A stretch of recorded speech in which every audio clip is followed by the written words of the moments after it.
السلام عليكم يا حبايبي، ازيكم عاملين ايه؟ يلا كده ما نشوف الصلصه الجميله دي احنا عملناها ازاي. ايه رايكم في دي كيلو طماطم. طبعا غسلته وفرمته وصفيته من البذر والجشر. خلاص هروح جايه حاطه كوبايه زيت. حطيت زيت على فكره تاني، يعني ايه، لقيت الزيت عامل على الصلصه رحت حاطه زيت تاني.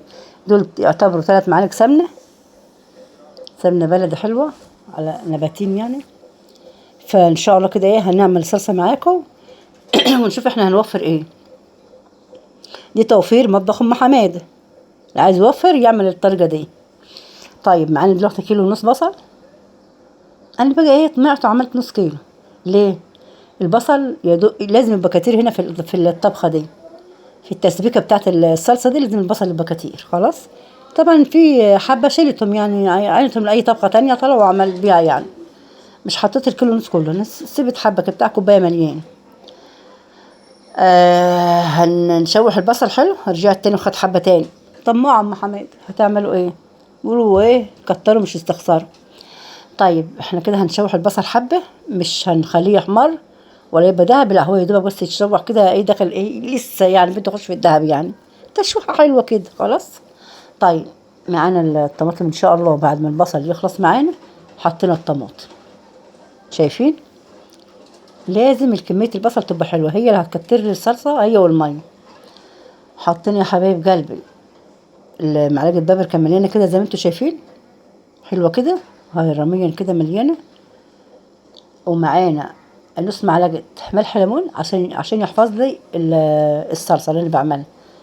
حطيت معلقتين 3 ملح، حطيت 3 معالق ملح. خلاص طيب معايا برطمانين صلصه، برطمانين. انا رحت اجيب صلصه، جبت 2، مش جبت باكو يعني، لا جبت 2، مش جبت قصدي برطمان، لا جبت برطمانين. حطينا الصلصه زي ما انتم شايفين بنفضيها، واللي في البرطمان دي مش هنسيبه يعني، هنرج البرطمان كده بميه، هنحط ميه دلوقتي نقطع اشوف. وادي البرطمان التاني بنزل منه الصلصه. هكمل كل الصلصه هحطها، اصلا كنت شايله حته قلت لا حطيت كله اصلا.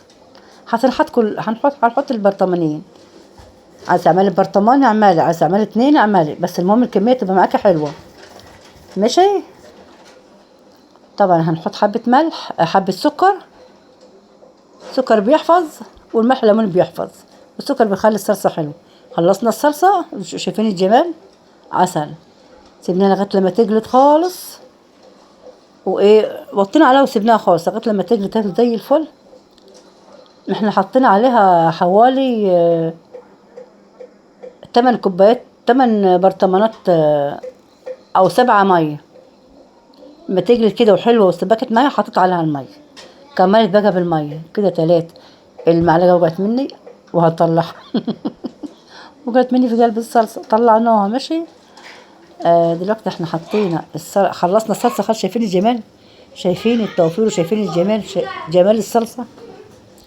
شايفين جمال الصلصه وشايفين الإدام اللي عليها زي الفل. وخلصنا الصلصه، هنطفي عليها ونسيبها بقى تبرد خالص، وبعدين نعبيها. بردت نجناها في طبق نظيف وهنعبيها في البرطمانات. كلام جميل. الشفشق ده بحط فيه كده الكوبايه اللي هي الحلوه دي، علشان خاطر اصب في البرطمانات كده حلو على طول، مش تدوقني ولا وصل حته حواليا ولا حاجه. زي الفل يا جماعه، احنا كده زي الفل. شايفين الصلصه جميله ازاي؟ عسل عسل عسل. والتوفير بقى يا جماعه مش هقولكوا عليه. طلعوا وخدوا بقى ايه الطبخه انتوا عايزينها من البرطمان، وعملوا تاني في الفريزر. انا احطها في الفريزر طبعا. ماشي. معايا علب هنا الزبادي ديت رخرة، مليت 3 علب. الله الوكيل، الله الوكيل يابا يا ابا. شايفين الجمال؟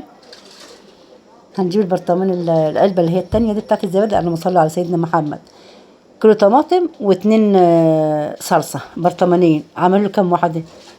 اللهم صل وبارك يا رب. اللهم بارك اللهم بارك.